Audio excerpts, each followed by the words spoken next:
কুড়িগ্রামের রাজীবপুর উপজেলায় সাংবাদিকের গোডাউন থেকে জব্দ করা সরকারি চাল অবশেষে এতিমখানা মাদ্রাসায় বিতরণ করা হয়েছে।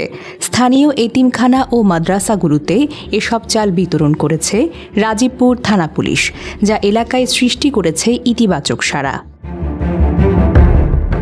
সম্প্রতি শিবেরডাঙ্গি বাজার এলাকায় এক অভিযানে বিপুল পরিমাণে সরকারি চাল জব্দ করা হয়।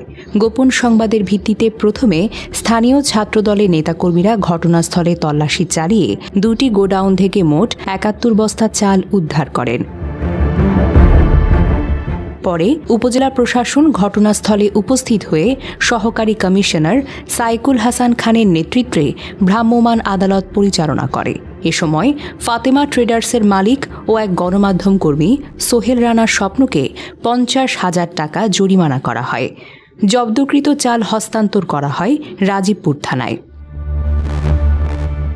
অভিযানের সময় অতিরিক্ত পুলিশ সুপার রাসেল কবির, উপজেলা নির্বাহী কর্মকর্তা AFM শামীম এবং থানার ওসি মুসা মিয়া সহ প্রশাসনের ঊর্ধ্বতন কর্মকর্তারা উপস্থিত ছিলেন।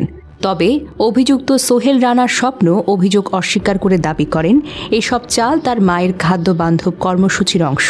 তিনি বলেন, কিছু চাল বিতরণ শেষে অবশিষ্ট ছিল এবং কিছু সুবিধাভোগী তাদের চাল বিক্রি করায় অতিরিক্ত মজুদ হয়েছে।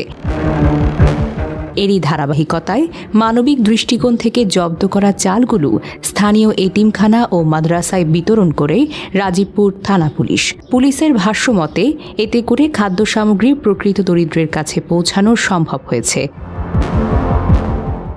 ঘটনাটির শুরু থেকে এলাকায় ব্যাপকভাবে আলোচনা সৃষ্টি করলেও জব্দ করা চাল অসহায় মানুষের মাঝে বিতরণ হওয়ায় এটিকে মানবিক উদ্যোগ হিসেবে দেখছেন স্থানীয়রা। রাজীবপুর 27/3/26 তারিখে সরকারি কিছু চাউল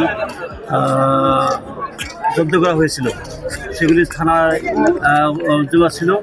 সেগুলি আমরা সাংবাদিক এবং গণ্যমান্য ব্যক্তিদের উপস্থিতিতে সব বিতরণ করে দেওয়া হলো, সুষ্ঠুভাবে বিতরণ করে দেওয়া হলো। কতগুলো প্রতিষ্ঠানে দিচ্ছেন? 25টা 26টা মাদ্রাসা আর একটা কবরস্থান। কয় বস্তা করে দিচ্ছেন? 3 বস্তা করে। প্রশাসন জানিয়েছে, পুরো ঘটনার তদন্ত এখনও চলমান রয়েছে এবং প্রয়োজনীয় আইনগত ব্যবস্থা নেওয়া হবে। অনিয়মের অভিযোগের মাঝেও মানবিকতার এক দৃষ্টান্ত স্থাপন করল রাজীবপুর থানা পুলিশ।